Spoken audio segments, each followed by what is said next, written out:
Mm. Good afternoon, everyone. Welcome back to our recovery support group. This is our mentoring session, and today we're going to have a very interesting topic. I think you will enjoy. We can learn something. We both can learn something. So, this article that I'm bringing you today is from Liftoff. That's right, liftoffrecovery.com. You know, like a rocket, lift off. All right, and so you get the gist of what the link is. All right, so let's get into it. I am Craig. If I haven't stated already, I'm someone in recovery as well. And so today's topic: 10 key life skills for people in recovery. 10 key life skills. Uh-oh. Uh, let me edit that because that's not correct on the screen. Okay. I got the wrong. There we go. Let me see. There we go. Now we're back in action. And what does that says? Let's go.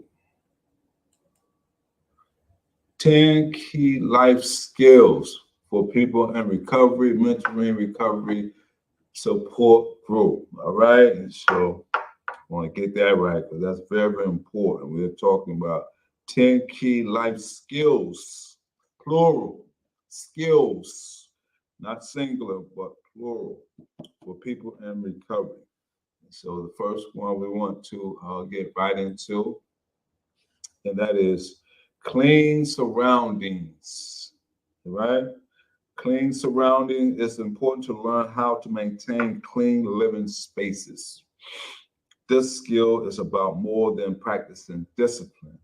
Prac- Maintaining clean surroundings is especially important if you have family members. It will also make it much easier for you to return home. Even if you're not in recovery, living with other people presents challenges and obstacles. By learning to keep your space clean and tidy, you also learn the importance of respecting others and considering others' wants and needs. So there is a lot to learn about a clean or about clean surroundings. Okay. All right. Because you learn not only respect your space, but other people's space as well.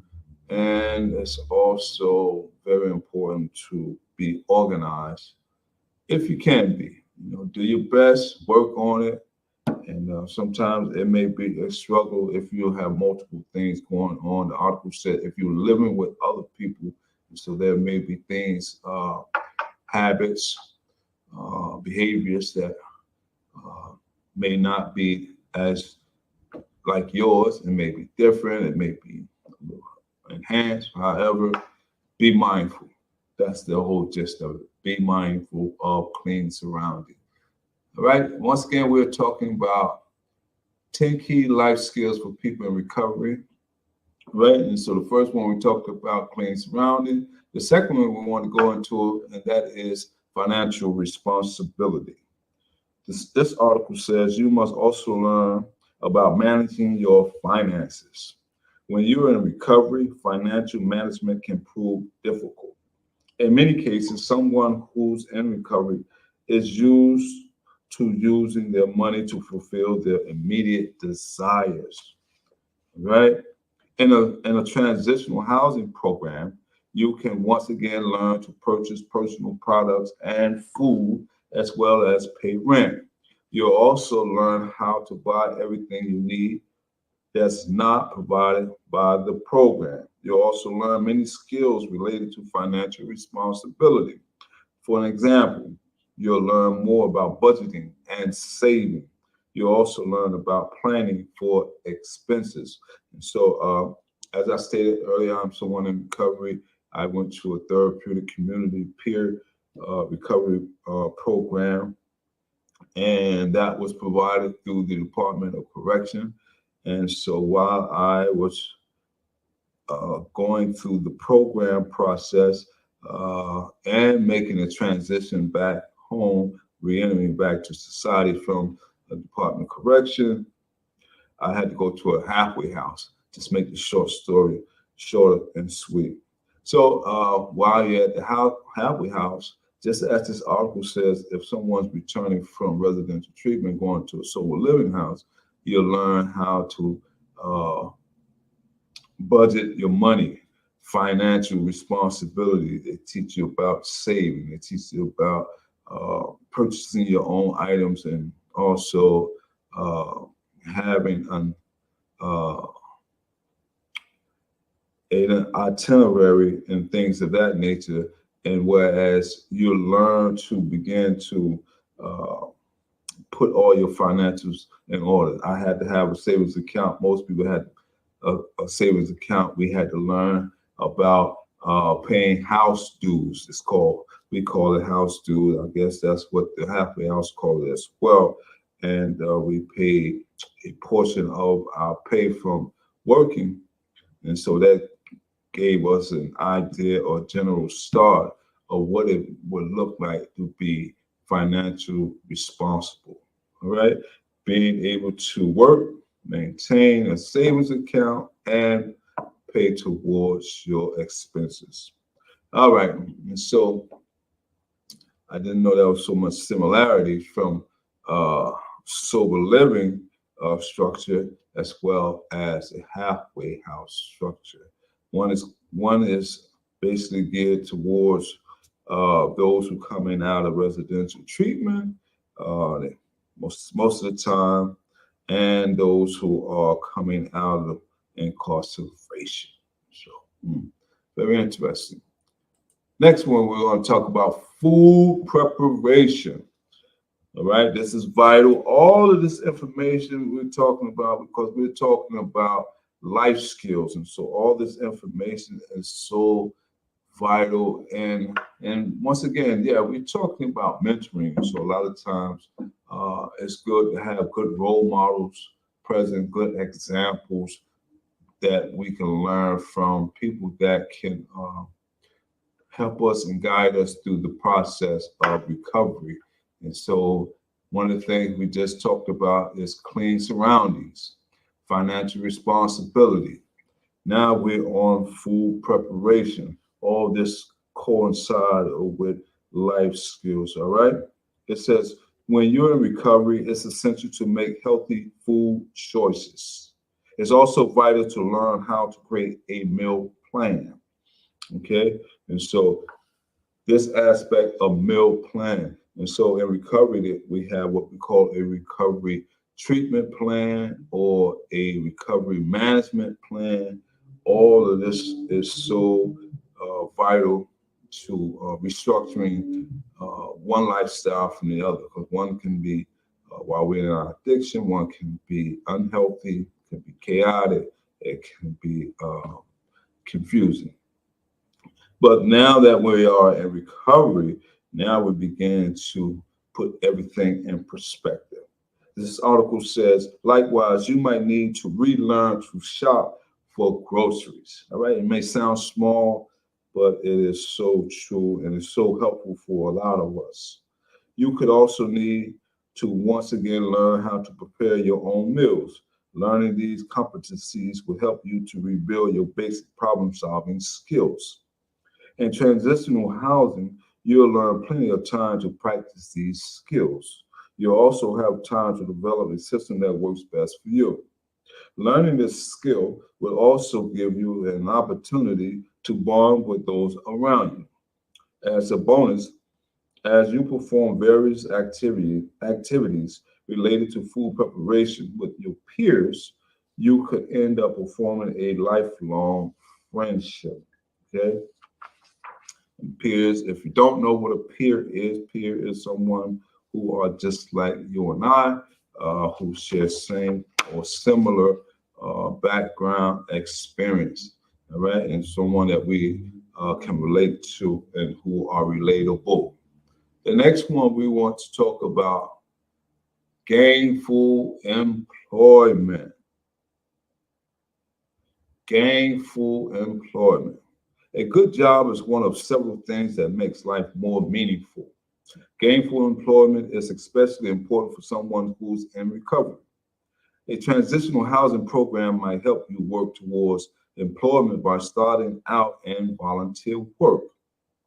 From volunteering, you can move on to finding regular employment. Typically, a program will help you learn how to search for employment using different methods. It will also teach you how to fill out applications and create and update your resume.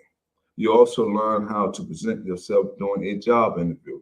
All of these things that I'm speaking on, I had to go through myself. I had to learn how to volunteer.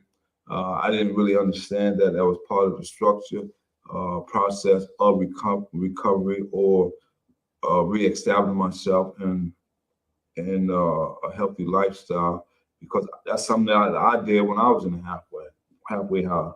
I volunteered, work in the kitchen, even though I was looking at it, well, I wasn't getting paid for it with money, but they would give us extra food, things like that. But it also gave me something to do, and so I enjoyed, being able to help. And so eventually, I was able to learn job skills. I had learned how to do interview skills, and eventually I went out and got gainfully employed, where I was able to save money and be able to make a smooth transition, because it's very helpful to have some type of employment. All these things that we just covered thus far is very vital in our life skills preparation. I don't care if you're in a reentry from incarceration, or you are reestablishing yourself from residential treatment. All of these things are important. Clean surrounding, financial responsibility, food preparation, gainful employment. The next one is goal settings. Before I read this article, my goal settings, I tell myself, what are my goal settings? And a lot of times we used to go to classes and groups, employment classes, then they will ask us, write down your goals, whether it be short term, mid range, or long term. And so I used to ponder, and I would write down my goals. And I'll say, well, my first short term goals is to get my identification back. That was, get my birth certificate, get my social security, get my driver's license. All these things is so important, because it helps you when you're applying for certain things in life. And so most of the time, 9/10 of the time, people would need some type of identification to identify who you say you are. All right. And so this one says goal setting. Learning how to establish goals should serve as one of your top objectives in recovery. For instance, someone may have abused substance for years. In this case, feelings of hopelessness may have become normal. In the midst of drug addiction, many people live each day without aspirations or life goals. Okay? Some people may have never set a goal in their life. However, recovery is the perfect time to start defining and going after personal goals. With goals, you can keep your life moving forward. You also keep old habits from creeping back into your routine. As an example, you may open a savings account. Alternatively, you might start running several times a week. You can even volunteer for a community organization if you desire. You can even break your goals down into smaller parts to make them easier to achieve. For instance, you can want to find employment. In that case, you can set a goal such as submitting 3 applications a week until you find a job. I hope these are some helpful hints or helpful information that you can look at and say, I can apply these life skills, these list of objectives in my life that I can utilize on my journey to recovery. And so that's the goal here, is to be able to pour into others with some healthy information, some healthy guides that can turn your life around and get you moving forward with a better outcome. All right. And so the next one we want to talk about or discuss, and that is healthy relationships. Okay. Another one of the most important things you can do in recovery is to relearn how to build healthy relationships. Mastering skills for relationship is challenging for addicts in recovery. All right. We may have that trust issue. All right. Or we may be afraid to open up about our past, things of that nature. So establishing or rebuilding healthy relationships is very important. Already you're adjusting to your new life of sober living. At the same time, your friends and family are also adjusting to your positive change. Your friends and family members could respond to your newfound sobriety in many ways. No matter how they respond, it's important you learn how to communicate in a way that will build healthy relationships while you're on your path to recovery. All right. Oh man, this one I didn't see, but I'm going to cover it anyway. And the next one is called self-care. All right. Self-care. There are a common denominator among people who have an emotional relapse. That denominator is poor self-care. Right? This skill emphasizes the importance of finding a high quality transitional housing program. This kind of program will help you recognize the importance of self-care.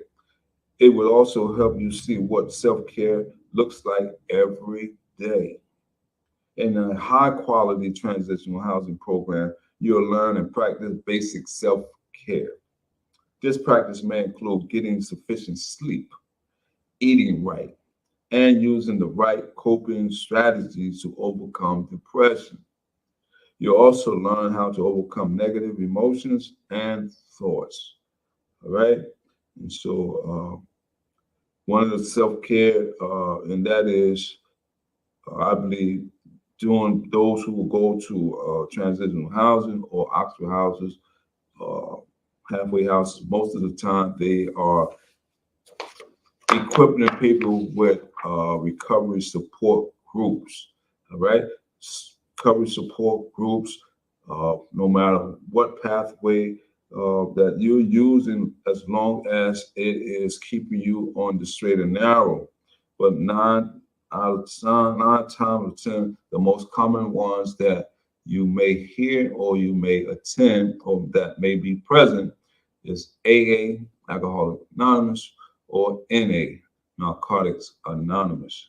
These are the familiar ones. I don't want to say the leading ones, but they are one of the two, I believe, the oldest recovery support groups that's still around.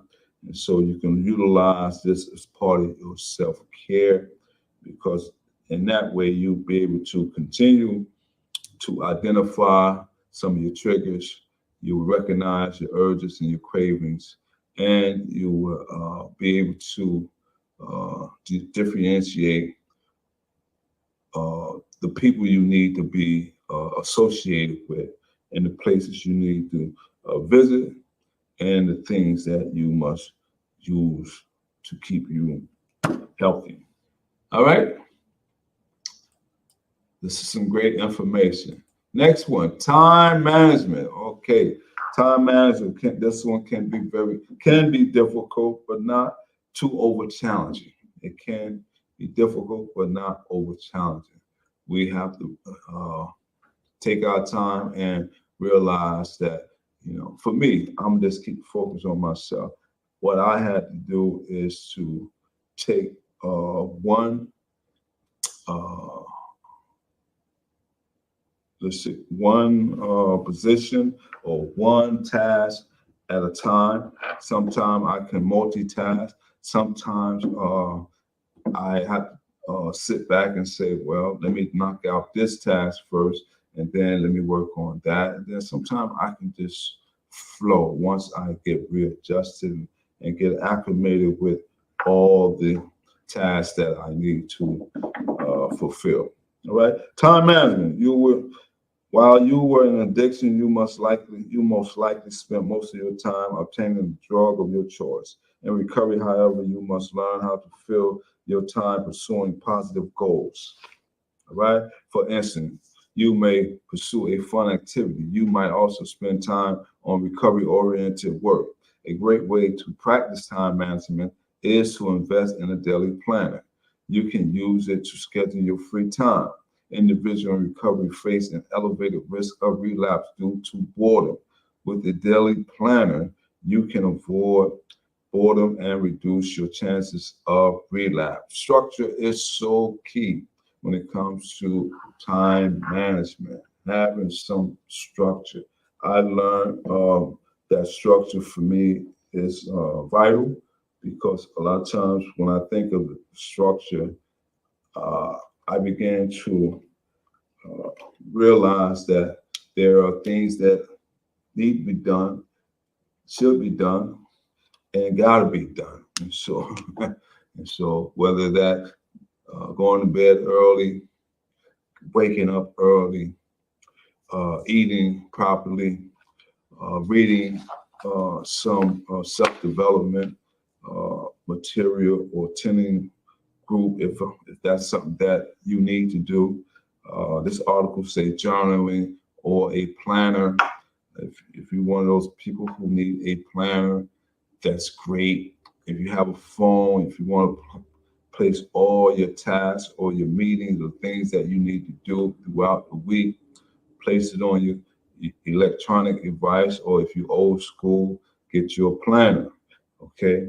I know we live in a high technological era, and so there are people who rather have their information on the technological devices, such as a cell phone, such as a tablet or computer.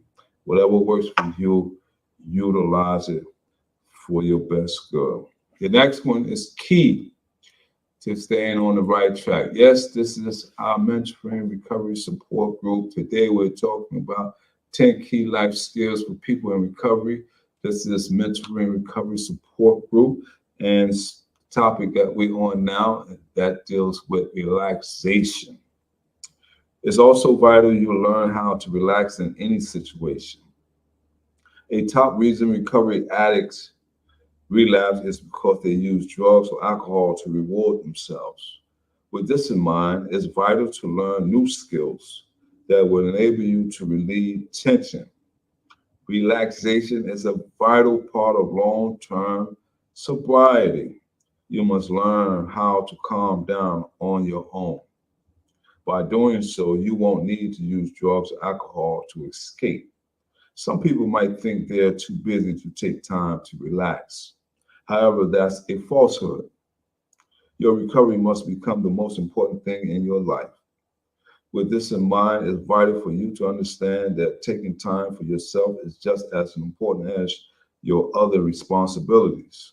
In other words, making time for you is just as important as everything else in your life. Okay?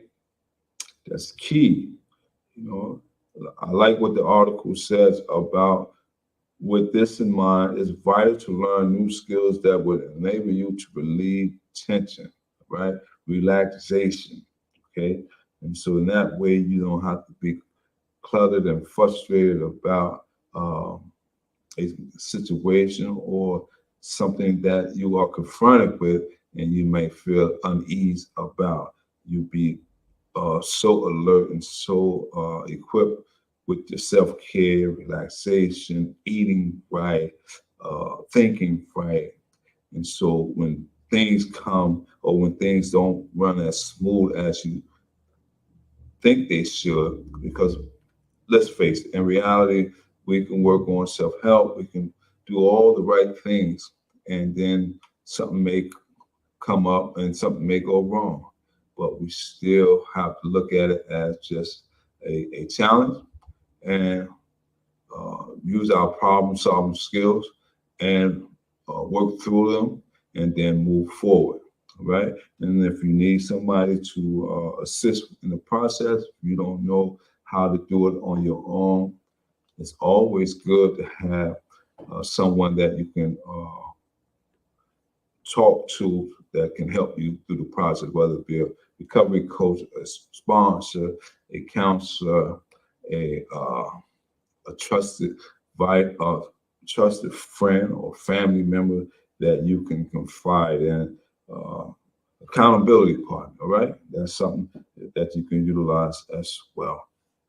The next one, we're moving right along. We're moving right along. Today, we're talking about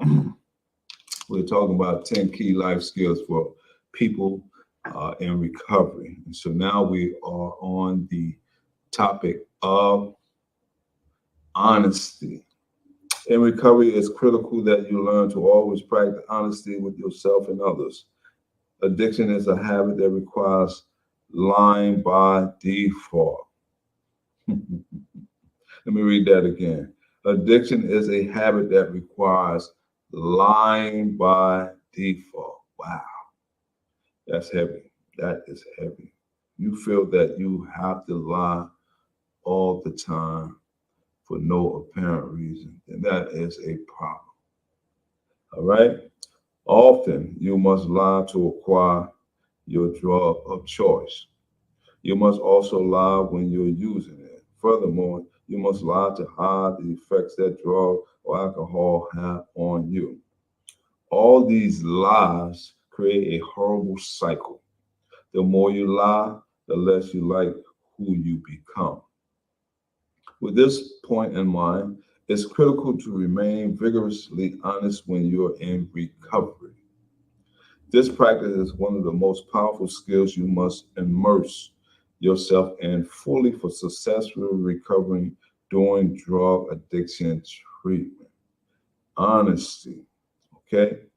This is so true. I know when I was going through the recovery process, I would go through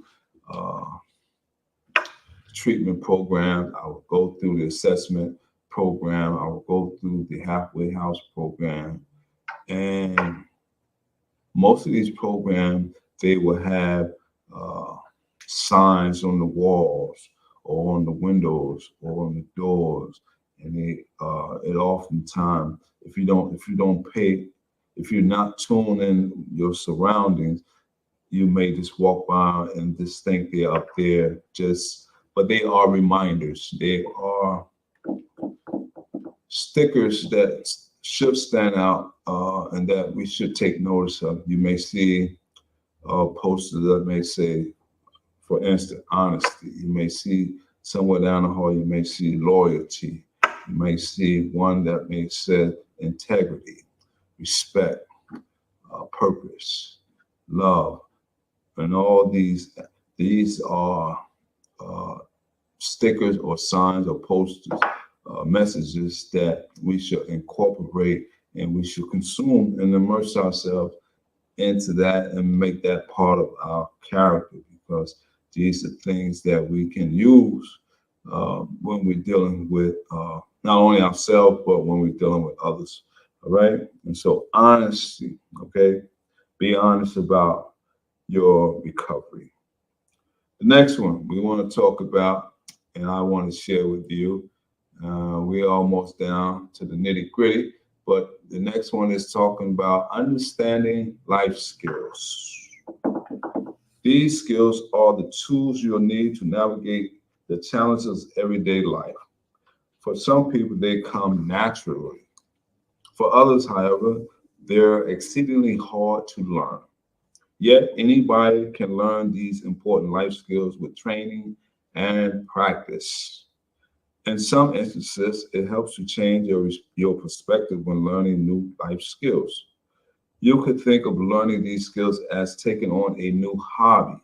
In other words, you could think of it as if you were learning a new interest like music. All right? We're talking about understanding life skills. Why life skills are so important? I'm glad you asked. Not everyone has received the same training and foundation in life skills. No matter your age, however, you can identify what you know with a little help. You can also process how you feel about what you need to learn intelligently. As you learn these life skills, you'll discover how to adopt healthy patterns of behavior.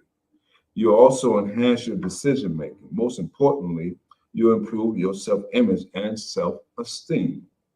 With the right life skills, you can reduce special health risks related to your addiction. You'll increase healthy behaviors. Furthermore, you'll learn how to protect yourself from self harm. You'll also learn how to reduce any tendencies you might have for violent behavior. All right. And so, the last part I want to share with us, and that is dimensions of recovery. Before you start to develop new skills, you must learn the dimensions of life and recovery. These dimensions will serve as your foundation for building new skills. They'll help you create an environment and lifestyle that support your sobriety. Okay? The Substance Abuse and Mental Health Service Administration, better known as SAMHSA, all right, outlines four major dimensions that support your life and recovery. And the first one is community. In recovery, you need social support. This support is the key to maintaining a life of sober living. Everyone in recovery should build and maintain healthy relationships. These relationships will provide critical support when you need it the most. They'll supply you with the love that everyone needs. Community ties can also help you to find long lasting friendships. The second one, that is health. During your recovery, you must also make the right decision about your health. These decisions must support your life and recovery. For an example, you should refrain from all drug and alcohol use. You must also maintain a proper diet. Likewise, you should develop a healthy exercise and meditation routine. You must also learn how to properly manage common emotional issues. These issues might include anxiety, depression, and stress. The third one we want to talk about and share of the dimensions of recovery, and that is home. There's something everyone should have that's especially important to those who are in recovery. You must have a safe, stable place to live. You need a place where you can feel secure.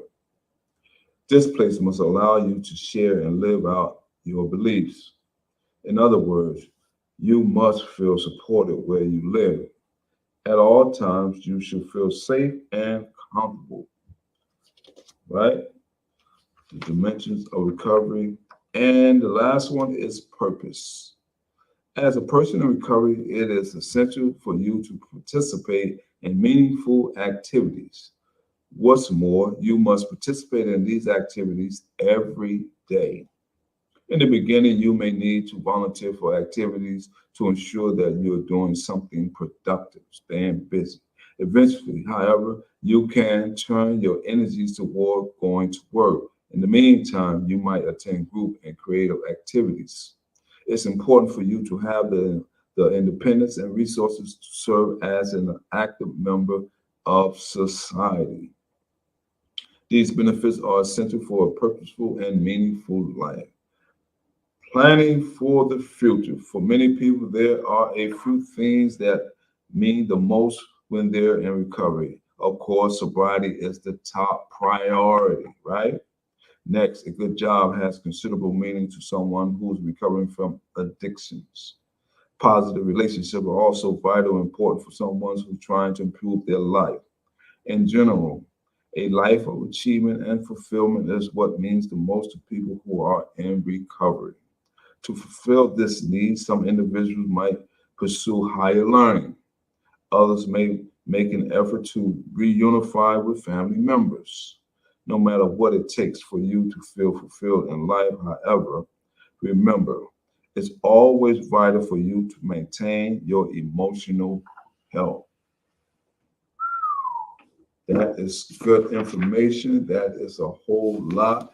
But remember, we're talking about today, we'll share today 10 key life skills for people in recovery.